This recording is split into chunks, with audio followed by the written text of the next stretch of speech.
1 year ago, on June 30th, 2016, Rodrigo Duterte became president of the Philippines. He hasn't shut up since. Mr. Obama, you can go to hell. If you destroy my country, I will kill you. You shoot him in the head, shoot it again at the heart. Duterte positioned himself as the strong man the Philippines needed to fight drug dealers and restore national pride. But what happened last month on his home island of Mindanao has called all that into question. ISIS-linked terrorist groups have thrived in the city of Marawi, and Philippine joint forces are in the midst of a full-blown war that the government badly underestimated. Hundreds of well-equipped militants showed up to join the battle, which is now entering its 5th week. Isabel Young reports from Marawi.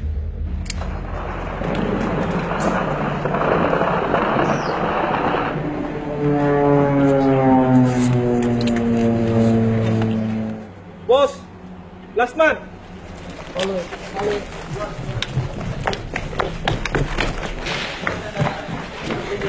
We're taking fire. These are the Philippine Special Forces on the hunt for ISIS militants.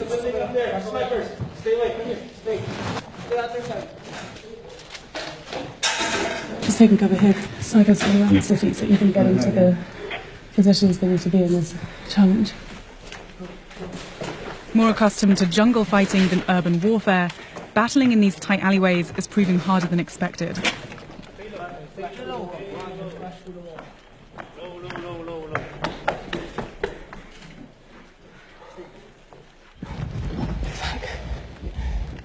These buildings were previously occupied by the terrorists. Are they still here?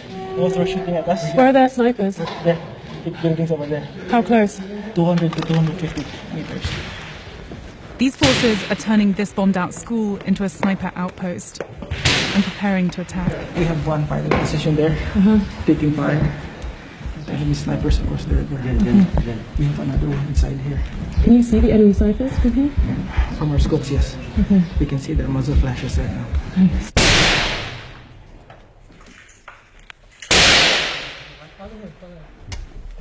Under the table, under the table.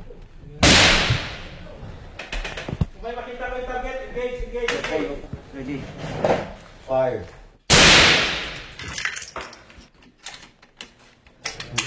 Nakita yung butas doon, tapos butas niya. Ready. Fire.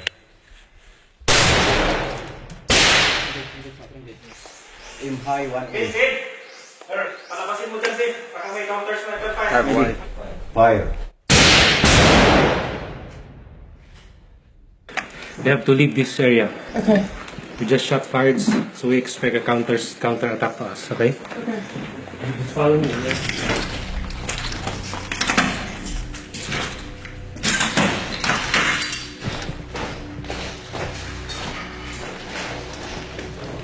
With the enemy now firing back, the unit is taking cover in this classroom until the escape route is clear. Wow. So crazy to see that this was an active school just a couple of weeks ago and now it's bombed to smithereens.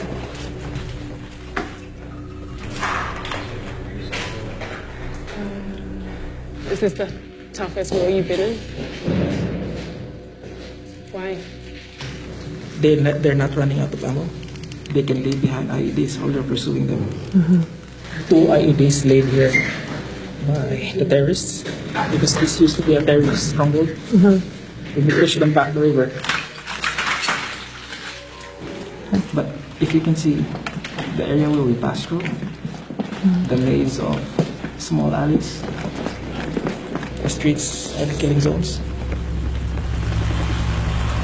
This is Marawi. For weeks, the Philippines military, assisted by US Special Forces, has been pounding the city with airstrikes and battling house to house in an effort to root out this man. Isnilon Hapilon, the leader of homegrown terror group Abu Sayyaf. They pledged allegiance to ISIS in 2014. Philippine authorities say Hapilon, along with another ISIS-linked militant group called Maute, were planning to establish Southeast Asia's first Islamic State caliphate here in Marawi, a predominantly Muslim city in a country that's more than 90% Christian. With an extensive network of hundreds of fighters, both local and foreign, these militants have mastered the terrain and stashed away a seemingly endless supply of weapons.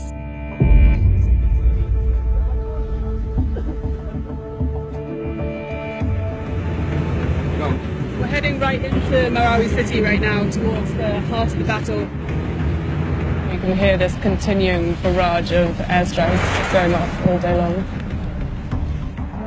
The only functioning building in this part of town is the tactical command post of 1 Marine Battalion, the main forward operating base for the armed forces.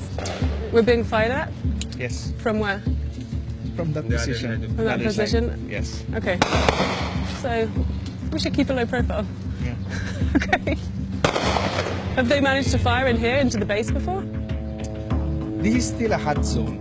Major Rowan Remus is one of the commanding officers who's been stationed here since the fighting began. Firing, firing. Can you just show us where the enemy is? Okay, this is Mapandi Bridge. Before, this was well defended. So they place car bombs, roadblocks, and they employed sniper fires. So the city is essentially divided by this river going Yes. through. Okay. So the enemy is contained within this area on the other side of the bridge. Other side of the bridge. Okay. Now, the target of our maneuvering elements is to neutralize those vantage positions through our mortar fire. Sounds close.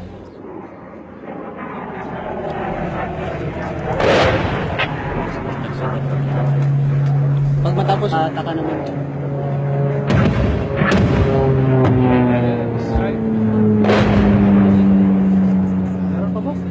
These guys have been pounding the city with airstrikes and they're just about to send this mortar onto enemy territory.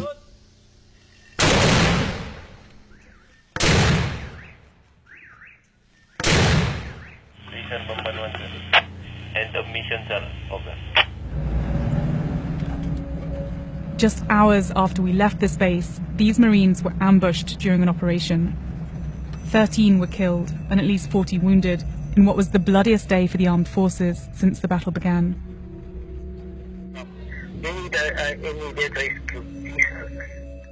But it's not just militants inside the city. There are also hundreds of civilians. We managed to get the number of one man who's trapped in the heart of the siege. We are all dehydrated here and we are running out of food. And we have 2 child here and undergoing coma. Do you have a plan to escape? We don't have concrete plan, ma'am, because we don't know which is the basis of IC, so we have to stay put and wait for the rescue. Are you safe right now? I don't know, ma'am.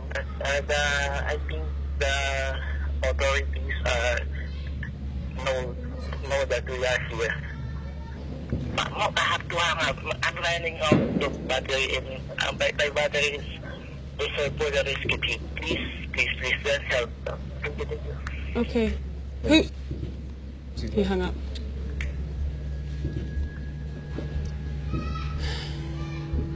For the people trapped inside Marawi, the army is not moving fast enough, and the situation is becoming more desperate by the day. So is everything going to plan from your Yes, side? we are doing very well. Okay. Colonel Joao Herrera is the spokesperson for Joint Task Force Marawi. Barrett is a 50 caliber.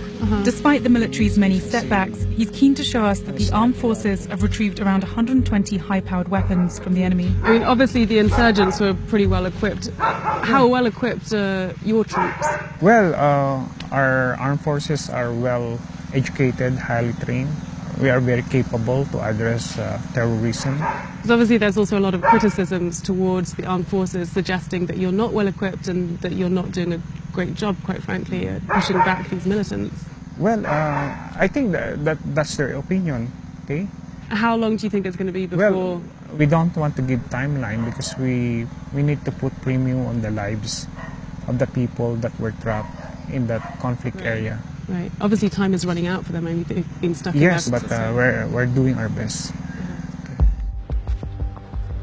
Now, as the military ramps up pressure on the remaining terrorist strongholds, a humanitarian crisis looms. And concerns that Marawi is only the beginning of an increasingly violent ISIS presence are rapidly spreading throughout the region.